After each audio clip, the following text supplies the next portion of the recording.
Daniel, there have been some games and there have been some limbs, and that was quite a game, and there were quite a lot of limbs at the end of that one. Pretty special.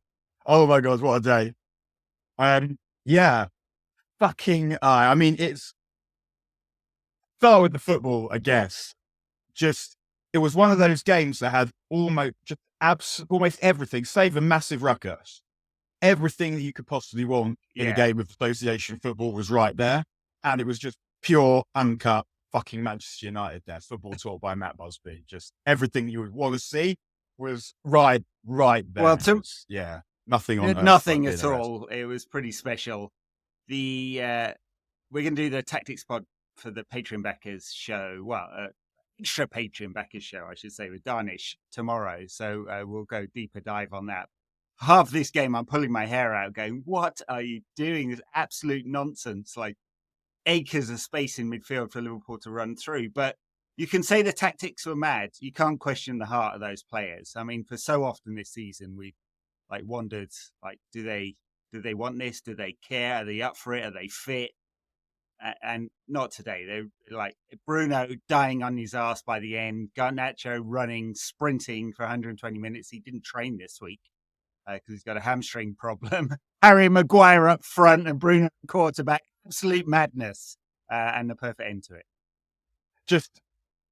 I mean, it's why football's the greatest thing in the world. It's why United's the greatest iteration of the greatest thing in the world. And I mean, I'd had an absolutely ludicrous day leading up to it, which I guess I don't. Is it ludicrous enough to tell? You'll decide. If it isn't, I won't take offence if you cut me. So I was working for Guardian today, and in my lunch, I had to take an hour, a very specific time, in order to get my daughter.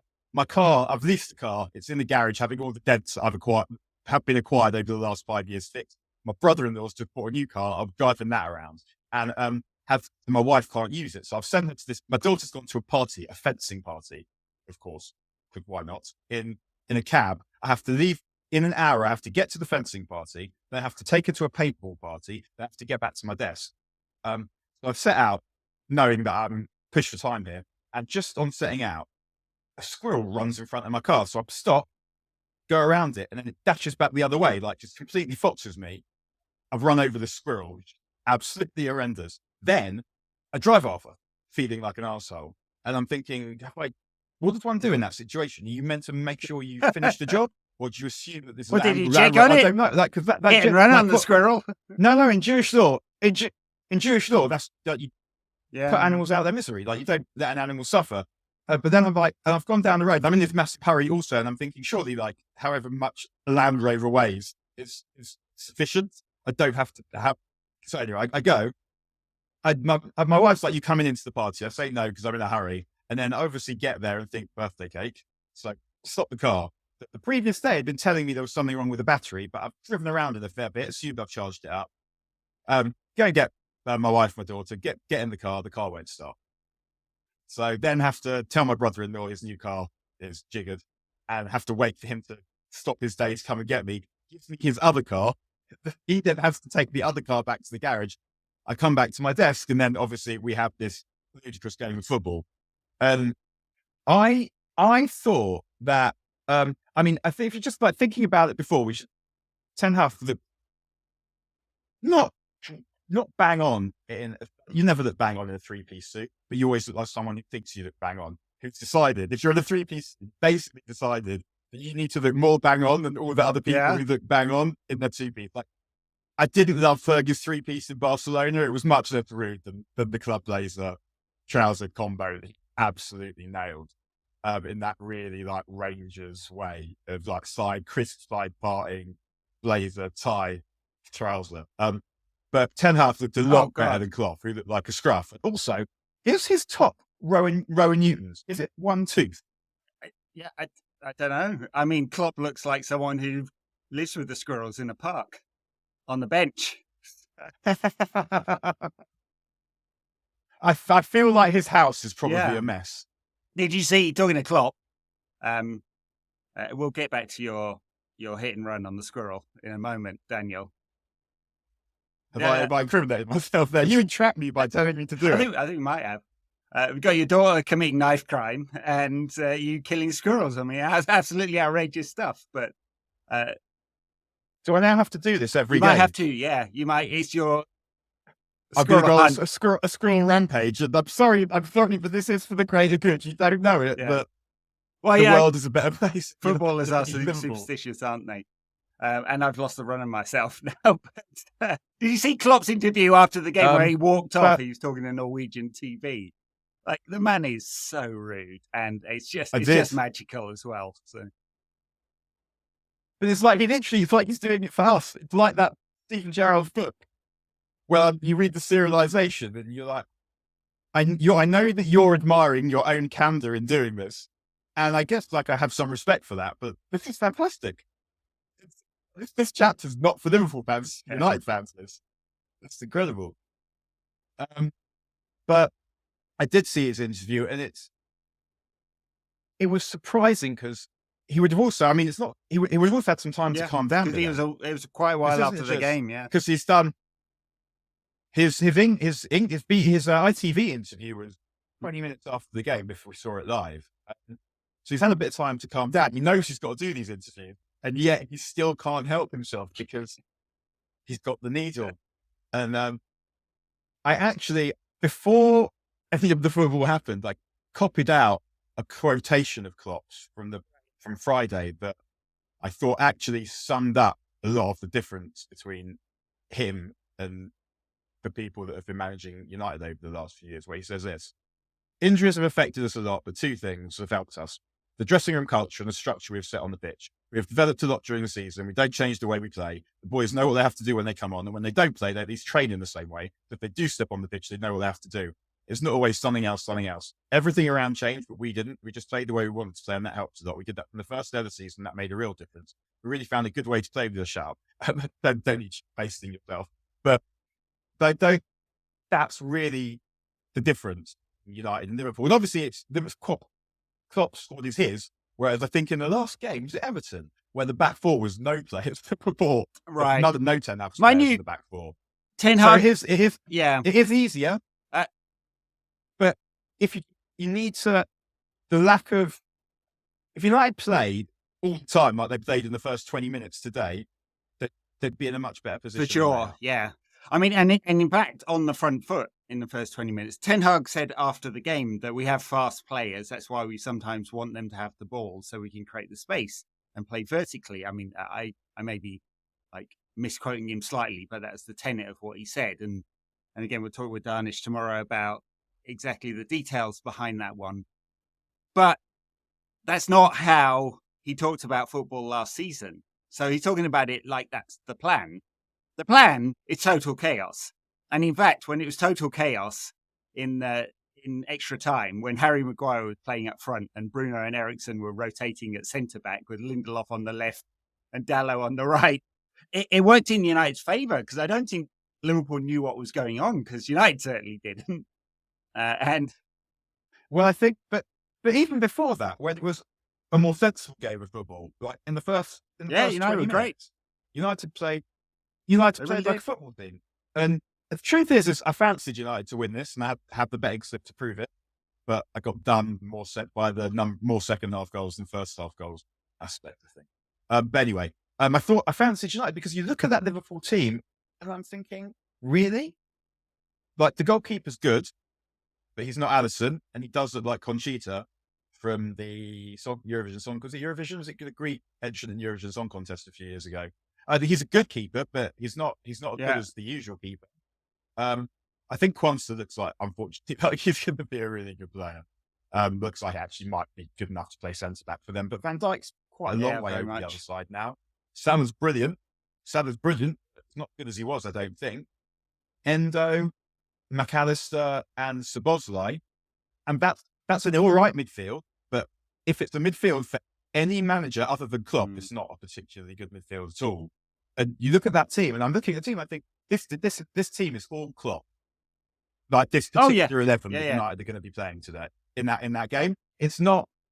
If you were given, like, if you were say go and sign some players, you can sign players from anywhere. How many players in that team would you even think about taking to United if you had the choice? Almost none.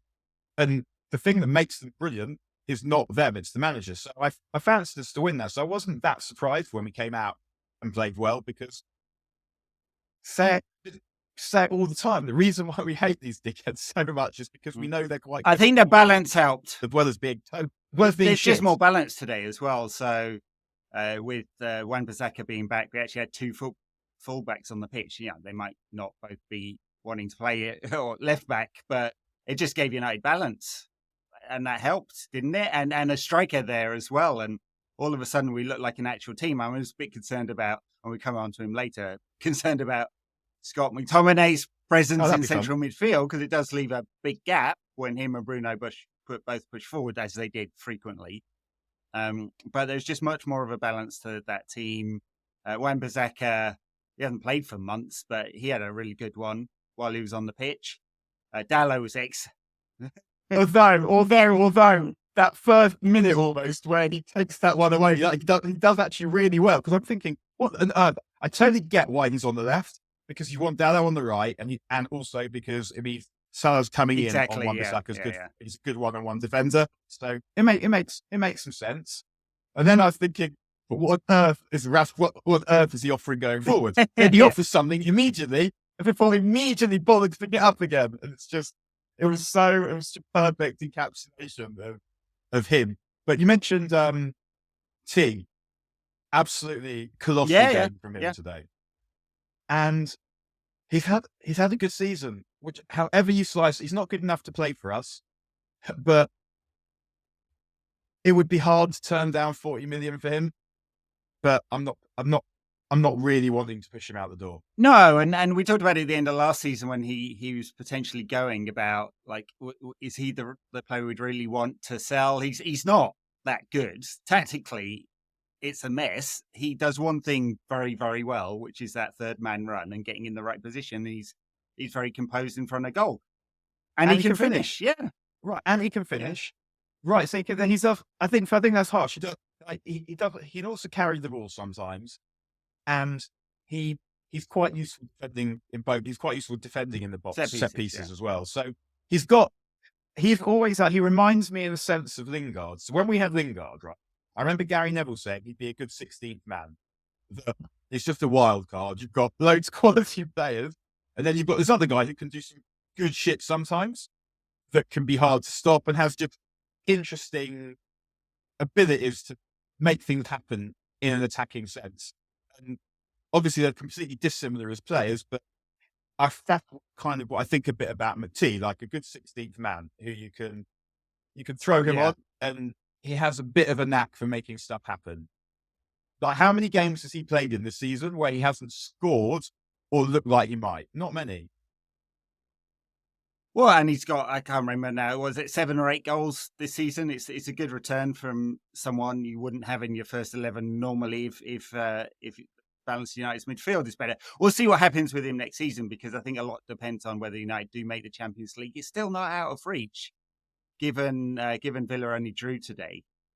And 5th is probably going to be good enough, just looking at how many, like, England is still 3rd in the coefficient, but they have way more teams in UEFA competitions than Italy or Germany. So I think it's in synagogue this weekend by the West Ham. West Ham beating Freiburg was a big result for this. I was advised. The important stuff that happens at synagogue. Yeah. But just a word for the player who's alongside McTominay today, Kobbie Mainoo, who, like, if United can sort out Eriksen, Casemiro, and maybe McTominay exiting and bring in 2 holding players, and obviously they won't sign Amrabat because he's shite, and how is he not in the team today? Even I thought about that. Like, that is the person who plays, who you were brought to deputise for, isn't playing, and you still can't get him a team. Oh man, he in an unbelievably crowded field. He is one of the biggest wastes of money of the post. Yeah. Well, true, and unfortunately, it's only 10 million or something plus his wages, so not that cheap. But to round the point off on Kobbie Mainoo, I mean, if you can get him as a ball carrying number 8, he's going to be so good. I mean, you saw it today: his composure in tight spaces, his ability to beat a man. He'll score more goals as he gets more mature. He's got everything. I mean, Ian Wright was talking, asking for him to be in the England squad after the game today. I'm sure there's many United fans suggesting that perhaps they don't want Gareth Southgate ruining him, but he would add balance to that midfield as well. And yeah, just 18 years old in a game of that magnitude, just fantastic. Yeah, he's one of those players who no one is he's not good, or he might not make it, or he's overrated, or he's this, or he's that. It's impossible to dispute how good he is because he's so good at so many different aspects of the game. The main thing I'd like him to improve is I want him on the ball more, and that's not just his fault. But he'll learn. And I'm not sure what kind of player he is because he can do everything, but he lacks. Like, if he had more physicality, if he was bigger, then that's sort of the one thing that he doesn't have. And so to play as a number 6 without physicality, without being like because he's quite strong and he will fill out hopefully, but might be quite hard to do that. I don't know, or it might be something that other teams could exploit. So when I think about what player I want United to sign, I guess we'll find out what player, whoever the manager at the time thinks he is, to be obvious almost by the midfielder that they sign. But I think I do want someone physical, I think, because if you're going to have someone who's not physical and it's him and Bruno in the midfield, then you're going to be playing teams that are going to make it very physical. Sure. No, I think it's a physical defensive midfielder all two that they'll need to bring in. Some Eriksen's at contract. I'm sure they'll try and sell Casemiro for whatever they can get. Amrabat won't be retained. McTominay, we'll see. Maybe just for bodies, actually, they'll want to keep him. But he's great. And I mean, it was a surprise when Ten Hag took him off. Maybe that's a sports science thing. I don't know why you would go utter chaos ball like that. I mean, I guess it worked to some extent in the second half when there was just nobody really in midfield and everyone was pushing forward. So, but I thought that the thing that changed really, I thought was, and I come back to this quite a lot because obviously football has become very, very systemized. Find all sorts of different ways to explain why a result happens, why one team beats another team. But something that Graham Souness says always think about in these situations, and what I absolutely enjoy his face was at the end of this game. He was trying so hard to look like a real, so hard, but obviously the fury is just all over the place. But he says the team that gets the ball first wins, and he's right. And it doesn't, obviously. You then have to work out how you get the ball first. All the things that can make that happen more often. It's sometimes quite simple. And United got to the ball first in the first 20 minutes, and Mainoo was a lot of the reason why that was, because his anticipation is so good. And what he's got this ability to extend the sort of ankle and foot really quickly, so that he's really, really good at nicking the ball away, whether he's defending or whether he's going past people. And again, because he knows how good he is, he's got that confidence. He's been so good at every level that he's never had to think maybe I can't. He just plays for United like he played in A-Trig football, and that level of confidence is just outrageous, really. There are clips a few years ago of him just doing exactly what he did today, like in tight spaces, moving the ball, beating a couple of players with composure. He's very press resistant, and then playing the right pass, and he does look like he played when he was 15 years old. I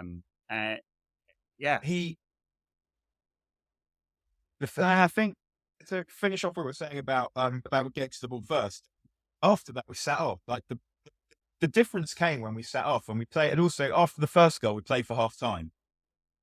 They were doing the pathetic tippy-tappy around the ball at the back, thinking they were being dead composed and sensible, but the ball's really fucking near your own goal and you cannot be trusted, and you have to know that about yourself. Yeah. And that ended up that caused aggravation. I think that they did that between the goals, but the first goal, their goal, did you think that he should have stopped. Well, he He got should a have good saved hand it. on it. Yeah. I mean, I asked this question on Twitter, and I think the majority opinion was no. People weren't blaming him, but he's got a very strong hand on that one, and you just wonder you get that close to. Well, one, it's on. I mean, I was going to say near post, but it's not really, is it? But and he takes a minor deflection, but he's so No, it took a bit. That's harsh. Big deflection. not as big as the Big second one. deflection, I think I wouldn't have got there with that. I mean, what they are so spawny, this football team. I mean, I'm sure people used to say this about us, but things like because we can criticise United's defending a little bit for the goal and maybe the keeping and whatever, but also I felt that they were a bit unlucky with the first two goals, both of them. Yeah, and then that felt like a lot of things had to happen in an unusual sequence for the ball to get from where it started to look dangerous into the goal. And I tell you what I did think. I thought that the Nunez curler, another saves that then comes back to Salah, I thought that maybe should have gone around the post. Yeah. I think I might be in the process of sort of trying to blame him for all three goals here. I don't know. They're all marginal, aren't they? I thought that could have gone around the post. But he made some good saves generally, and a few where he's got the ball out in difficult situations. I mean, Liverpool had 25 shots today, which is standard for a United game, or at least 25 in the first 90, I think. 25 overall. Just looking at 28 from United today. By the way, we out XG'd them. If you care about that sort of thing. Yeah, I mean, I think what's changed a lot is he's playing with confidence now. He's commanding his box, he's coming for crosses, and that is making the defenders more confident. And you've also stopped dropping absolute bollocks. He's now sort of dropping potential bollocks, and it's progress, I guess. Yeah, he's passing. We're getting more of the passing that we thought we were going to get.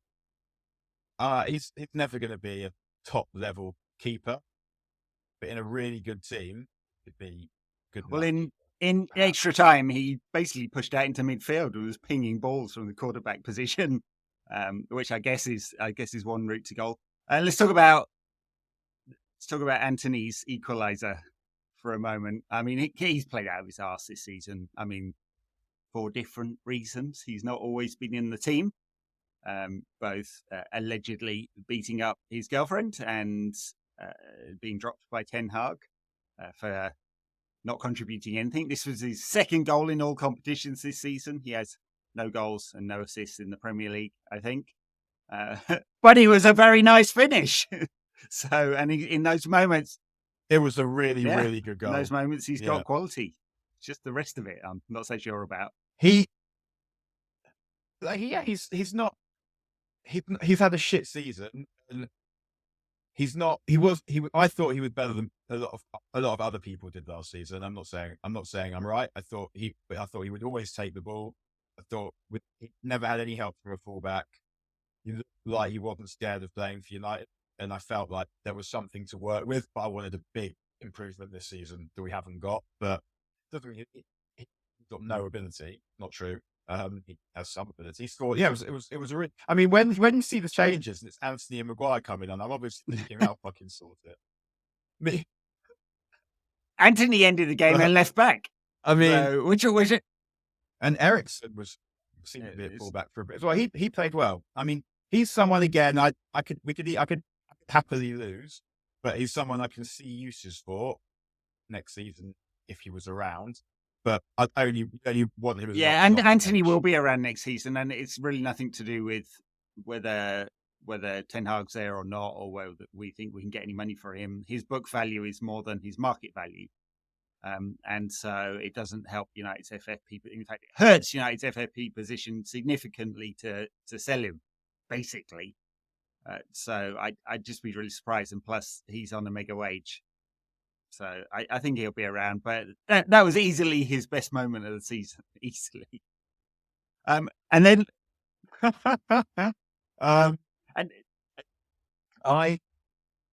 he's just not. Yeah, he isn't. Yeah, he's not likable, really, is he? But it was. Yeah, he played quite well generally, actually. there were times when you're watching, looking at the screen, and a couple of times something happened with him, and I had previously immediately assumed it was Garnacho when I couldn't quite see exactly who it was from their gate or whatever, and that was Antony. Yeah, the changes looked mental, and they didn't work initially, but they were actually very good in the end. Well, I would say. they paid off I an guess. assist and a goal from subs. Yeah. Well, it's not just because we won. Yeah, it's not just because we won. It's because from not long after the change, I thought we dominated. We were over the course of about 120 minutes. Liverpool were the better team for about 40 minutes, perhaps. United were the better team the rest of the time, had by far the better of the chances. Absolutely deserved to win, which is, I mean, you can't be. I feel like you sort of in the spawny ones when you don't deserve to win, you sort of enjoy when you're the better team, and when you're the less good against a rival, when you're the less good team, it sort of feels better to beat them by playing well. I mean, there's definitely flow over the game. United were great for 20, 25 minutes, and then either side of halftime, Liverpool dominated. United came back into it through the end of the 90, and I think maybe for the first half of extra time, I wasn't very confident about United's chances, especially after they jammed a goal in. But somehow, just like the utter chaos and the wild tactics worked. And like that goal at the end has come from a Liverpool corner, and where they're obviously trying to win it. And United have broke out. Garnacho, I don't think he weights the pass quite right. It's just a bit. He's a bit off it, and Ahmad has to break stride. And I'm thinking, fuck, he's gone on his wrong side and gone too wide. But it's a great finish. Just like couldn't be any more. If it's not there, it's not in. So, I mean, I thought Garnacho had a brilliant game. Actually, I thought that was maybe his best game for United. It was a proper threat, and what I loved actually about his contribution to the first goal was that he sees the passes on, but he doesn't want to alert the defender's attention to it, so he doesn't go there immediately, and he almost like does it on his tiptoes, like really like he sneaks into position because he knows defenders see him. He does it too quickly. They'll shut him down. So he actually like the delay on it because it shows really good patience there.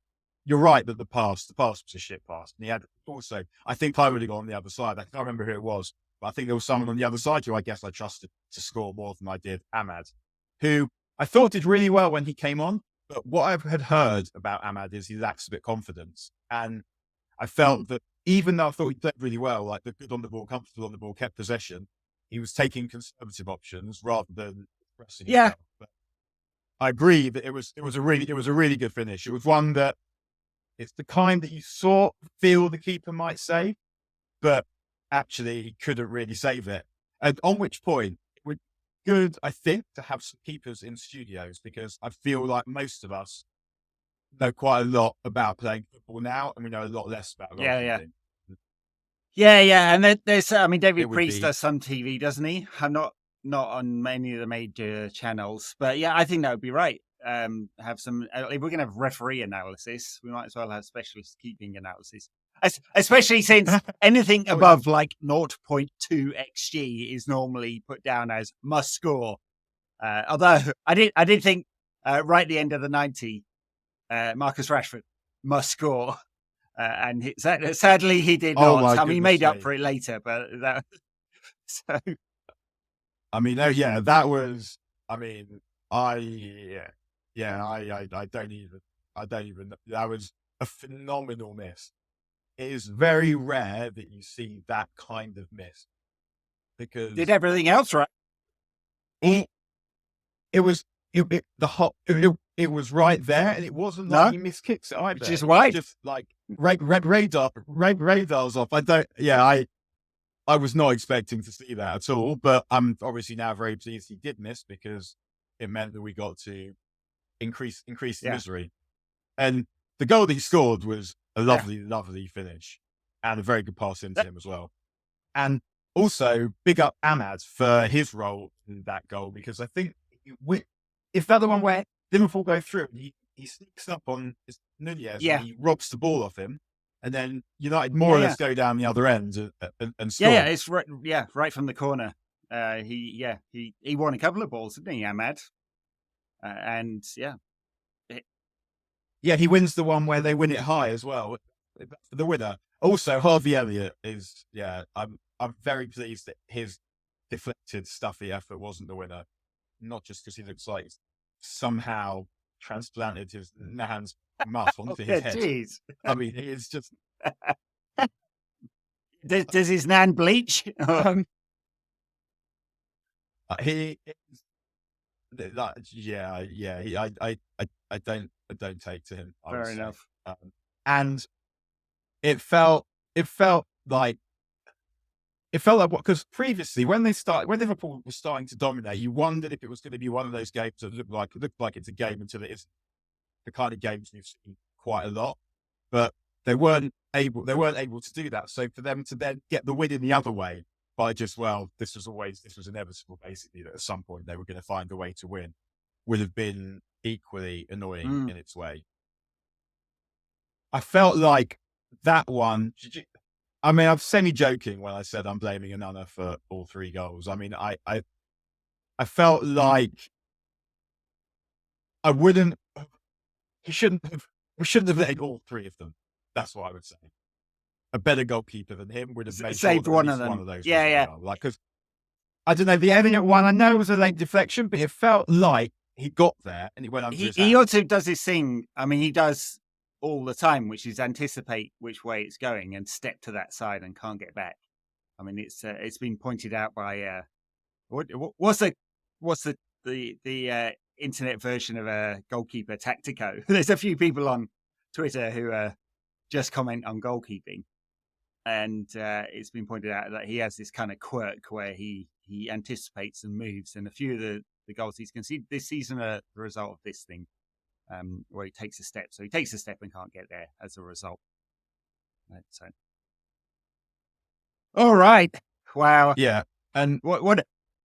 Because there's also part of the game where you're actually fearing, like, could this get messy? Because at half time, when it's 2-1, and you think, well, Liverpool to get the next goal in the next 20 minutes, it's an eminently possible outcome. Well, yeah, because we know they're not that resilient, this team. Like, and actually, it was one of the first.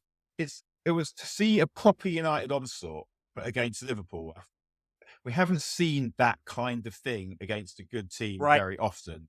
Like, we've seen United beat all these teams, playing quite well, but a proper end of game onslaught where the other team hanging on was. And it's just, how do they go about doing it repeatedly? And I think that if we're now accepting that this, like, massive in the middle of the pitch, Ten Hag knows it's going to happen. He can't be failing to notice it. So if he's basically saying that we're going to give up loads of low quality chances, defend the box quite well. That's what he's saying. Yeah. When does that change? That doesn't change now. Does it change? Would it be like that with Martinez and Shaw back? Probably. Then. So it only changes when we're able to buy a midfielder to play with Bruno and Mainoo. I think so. And again, it comes back to this thing, not to harp onto this, but it comes back to this thing about the new management wanting a particular style. We haven't had any communication on what that is, but it was quite clear that that is the plan. So amid all the stuff about Ten Hag's quality or not, and some of the weird decisions he's made this season, and whether he's been hamstrung by injuries, like, the overarching thing is still, is he the right man for this style? And also, how much is going to cost to fire him? And are there the right coaches available and all this kind of stuff? Is he the man for the Ineos style, whatever that is? And we don't know yet. With the style thing, what we're seeing now is not what he wants the style to be. He's not. There's not a chance he's telling Ineos that he wants it to look like this next season.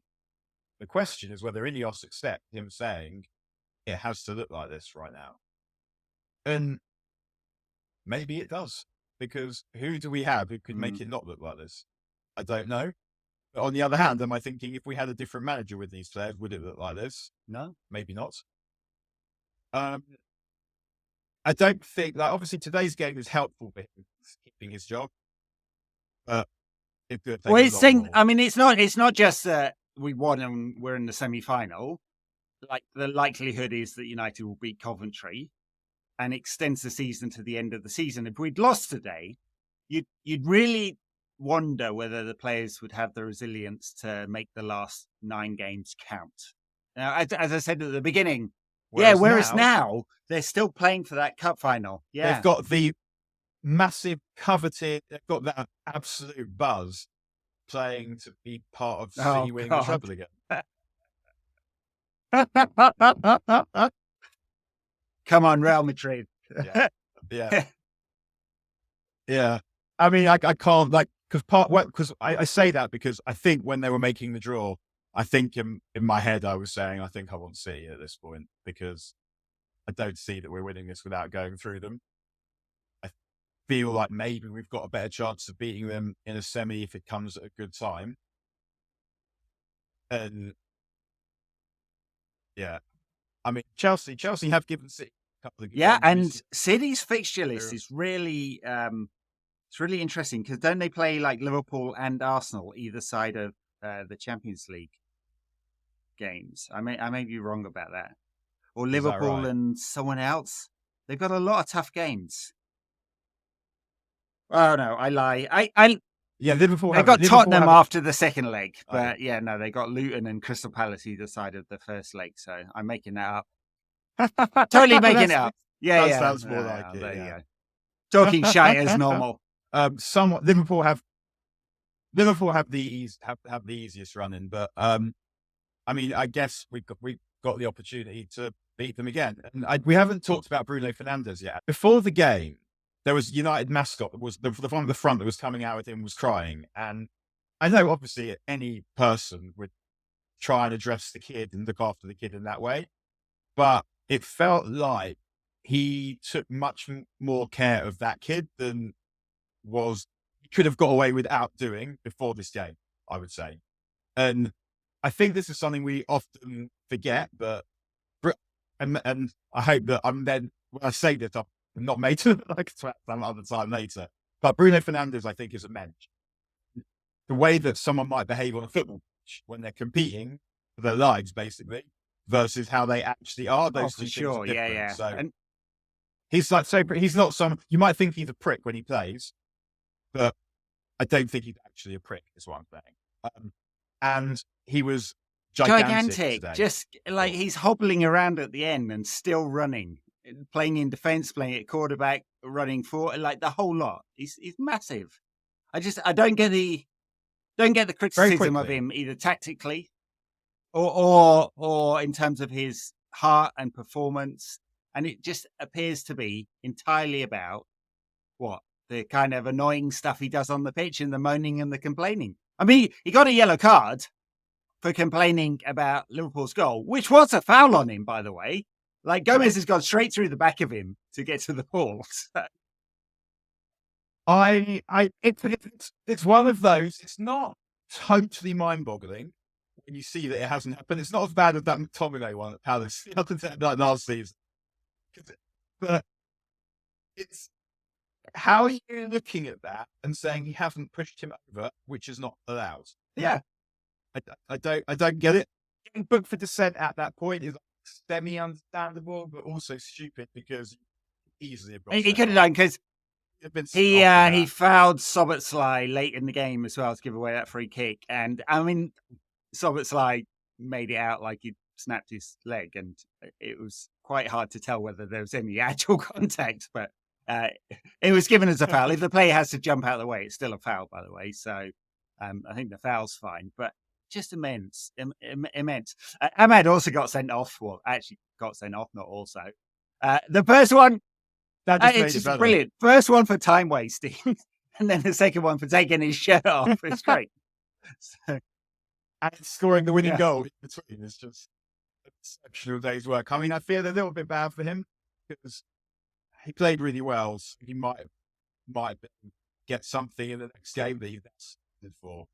home to that is Brentford or annoying. something, isn't it? I'm not sure what he's going to be. My suspicion is not the United player. Probably he's got some quality. It's getting to a point with him where someone's going to need to make. I'm sure they will. I think he'll be moved on. I was just kind of surprised he stayed at the club because he was obviously unfit for the first half of the season, but he's come back. He's got himself fit, and you suspected he'd go out on loan. And given that United's shortage of players has not really been in wide forward areas, it's been in defence, midfield. Yeah, it's a surprise he didn't leave and then has played so few minutes. But contribution for the season today. Because it's also one of those players who's, what situation would you use him? If we're going to buy another wide attacker, we presumably are, Rashford stays, which I guess happens. And what a classic Marcus Rashford that was today. A lovely important goal, some really nice stuff. Two dreadful misses. Losing Kwanzaa for that goal, the first goal. Yeah, I mean he's a curious footballer. Yep. But we would won today without him. I mean, the club seem to have said he's definitely not leaving unless that's a negotiating position. But I imagine he stays because, like, his ceiling is higher than the rest of them, except for Garnacho, again, immense today. But Antony, I don't think we're ever going to get much more from him. Diallo, I'm pretty sure, is not good enough. Sancho, they're going to try and sell, probably even if Ten Hag departs, just because why would you want that around the club? And Greenwood, they will obviously have to sell for whatever they can get for a toxic asset. And you might have noticed that, who's it, Murtaugh and Hargreaves who are touring European clubs this week trying to flog players. So, I mean, I thought Big Vic was all right today. Yeah, I prefer him in central defence than left back. I mean, that's the sort of. I mean, I do and I don't. And obviously, he's better sense about the left back, but left back is sort of the game. The fuck up is slightly to a goal.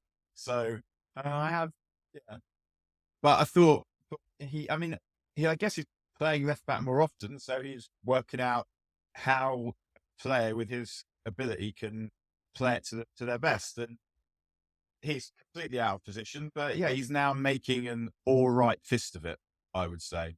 I tell you what, though, I can't believe that team can win the league, even though they really, really could. It just, they're easily the third best team in the league. Like City and Arsenal, them just have way more points they should have, based on how good they are and how well they play. I think so. I think that most of this season, so this thing of the Liverpool, I haven't seen them play well very often. And they're finding ways to win because Jurgen Klopp's their manager, basically, and they've got Salah. But it's unusual. It's so unusual. And obviously, he tells us the best team in.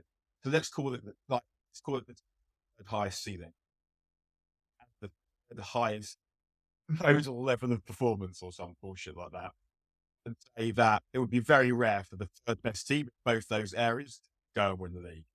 I can't see how it can happen. Yeah, I mean, they have City have got a tough run in. So off the run in, it's you'd look at Liverpool and go, and FA Cup. So maybe, in fact, today, rather than helping City win the treble, we're helping Liverpool win the league. Maybe it'll be that. If you look at talking of run-ins, if you look at Villa, Spurs, and United's run-in, you'd say United's is probably the best. Spurs got a few difficult games. Villa have got everyone back to back. Haven't they got City, Liverpool, and Arsenal in a row or something like that? Yeah. So it may be a stretch for them. If Højlund starts scoring goals again, if Højlund picks up where he left off and starts scoring goals, I would say then there is a possibility we could finish above Ireland. Villa got a bit lucky today to get that point at West Ham as well. They'll start to get nervous. It's a sort of unfortunate that it's international week. Really, we could do with Tottenham having another game or so or two without Van Ven, who will apparently be back. Because even in that Villa game, he goes off injured in that, but not before he's got Romero out of a hole at 0-0 when Watkins would probably have scored if he hadn't lanked his way across there at some ridiculous speed. So it isn't over, I guess.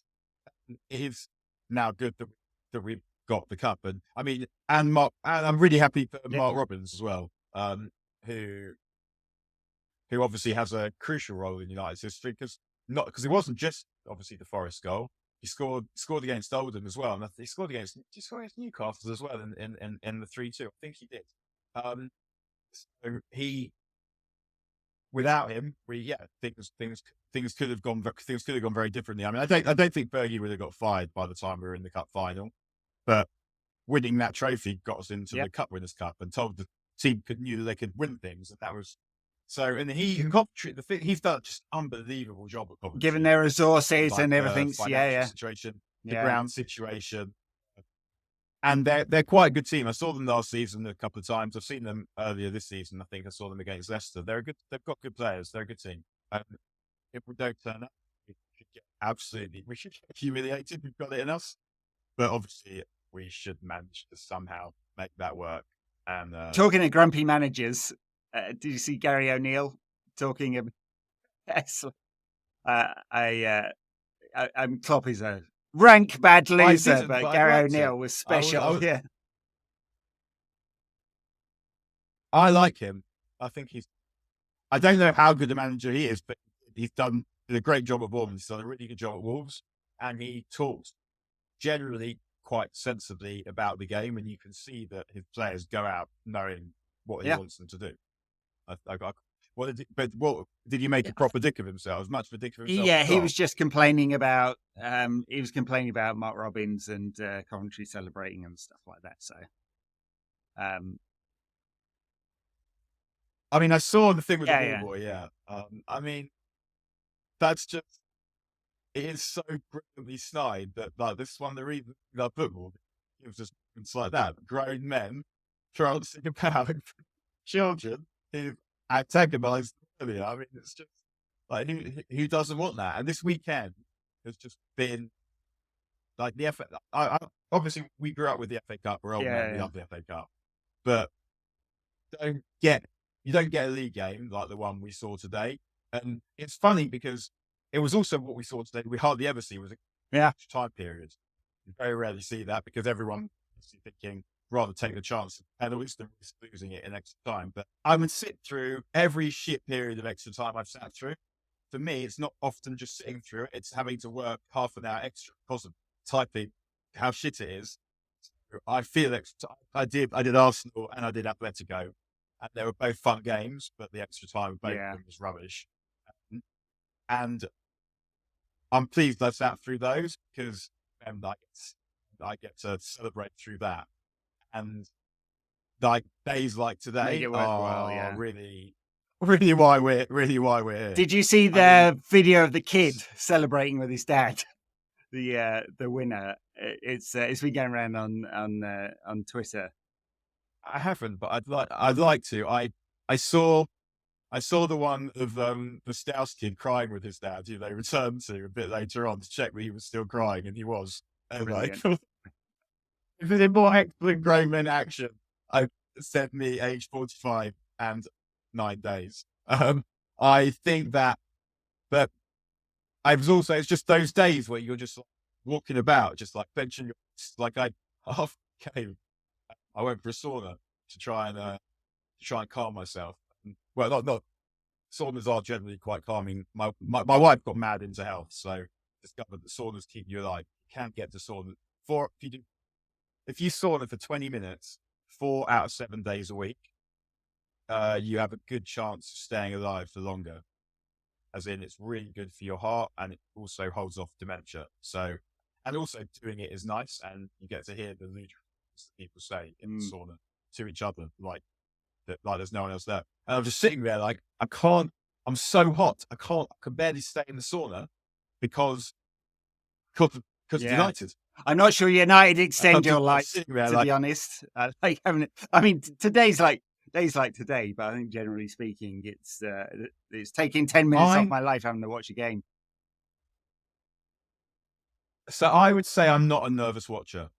Like for me, it's like just a massive buzz. I guess the greatest buzz that there is. It's not about, I'm not really a nervous watcher. Like I enjoy it most of the time. I enjoy it when it gets tight. And I think I learned a compartmentalize defeat. I think maybe that's why I know that if we don't win, the sun's going to rise. I'm still going to be a dickhead, I guess. Yeah. I find that I'm really good at making sure I enjoy it when it's good. And I've become quite good at not getting too angry or agitated or upset when it isn't, like not carrying the word. I mean, I guess, yeah, it feels like self-preservation the last decade. Anyhow, I think comes through being a bit older as well, just able to take this in stride. Or at least for me, I don't get quite as worked up about potential for losing. We've also got quite used to it. So, all right, I guess that is it for today's pod. No midweek game this week, but I will probably be on with Wayne in midweek to digest the week and look forward to Brentford next weekend. Brentford, who are playing out their arse at the moment. Sometimes Thomas Frank is mentioned in dispatches. Sorry, it's Brentford next weekend? Is it not international then Brentford. Yeah, Brentford after the international break. Yeah, 30th or something, isn't it? So, what's the point of this international break? Again, this is not an actual real one. It's just friendlies, isn't it? I guess, I mean, there's the tournament, and I imagine the idea is you can't not have all the teams that are in tournaments playing together or seeing each other for this amount of time. I mean, it's a difficult situation. I'll tell you why, because we both obviously, and I'm sure most people listening to this podcast much prefer club football to international football. But that isn't the case for everyone. So we need international football to exist. Because we also like the competitions, but international football, of course, I want international to be strong because I understand that my experience of football and my footballing interests are not everyone's. And particularly, I think, probably in places where there's not a strong club game, the international side means a lot. Or where if you have players that play, like for a lot of players, if you have a plays for you, he's going to care more about Brazil than basically. But for a lot of footballers, that's the biggest thing that there is. I was international good, so I feel like I can't sit here and say I've been this international weekend, even though I want to be this international weekend, pissing me off. Because I know there has to exist, even though I also want players to play fewer matches. So I don't really know what the answer is. Yeah, it's just this particular one. I mean, it's like in March, and so we've still got a couple of months after this before the tournament starts. So I'm not sure quite what we're going to learn. But for England to pick Dean Henderson first half of the season in Saudi, playing at third division level, second half of the season in the Netherlands, playing at championship level, over Kobbie Mainoo. Fuck Gareth Southgate is what I think. Jordan Henderson. What did I say? Gareth Henderson. Some Henderson. Well, that's the thing with Henderson. I think he's obviously you have to, at some level, loyalty is a good thing to have, but also Jordan Henderson is a bellend who has done what he's done and doesn't deserve to get that kind of special dispensation. And I feel that I'm trying to put myself in that situation where if I had that kind of relationship with someone, would I judge them for going to play in Saudi, and would I let it affect our friendship? And I guess if it's someone you're really close to, I guess the answer is probably no. I mean, Southgate clearly doesn't care at all. But they're not close. But they're not close friends. I don't know. Yeah, but because there's no footballing case for including No, Jordan that's the thing. Henderson. There Like, isn't. even aside from... So is he there as a Yeah. cheerleader or I mean, what? Is he there no, as a he's going to cheerleader? play. He's going to start because England will play Rice, Bellingham, and Henderson as the three in midfield, because the only other midfielders in the squad are Conor Gallagher, and that's it, isn't it? Is there another midfielder in the squad? Yeah, Foden. but they'll all Foden play there. wide. They won't play in central midfield. So Foden, Palmer, Rashford, Grealish, not in the squad this time, but presumably he will be back. Anyway, whatever. I invest no emotional energy in England. I don't expect a particularly different tournament than normal. But anyway, Kobbie is mint, and he should be there just to recognise how mint he is. That's my view on it. I mean, it's good. I feel like it's for players to get that kind of experience. He would not come back a worse player. I think the question is whether you balance the experience of doing that versus the rest. And that's not a decision I'm qualified to make. I don't know. I guess I would look forward to watching England more if he was playing while worrying that he'd dislocate his shoulder. Oh God, that's my child. That's my child's in trouble. Brian Robson. All right, we'll leave it there. Backers, we'll be back on Monday with the new tactics pods. There'll be an extra pod during the week as well. Everyone else, if you want to go to patreon.com/NQAT pod, we are now doing 2 extra shows a week. It's well worth $5, whatever that converts to in pounds, £4, something, I think, of your hard-earned money, if you so wish to do so. Everyone else, we'll catch you next time. Please.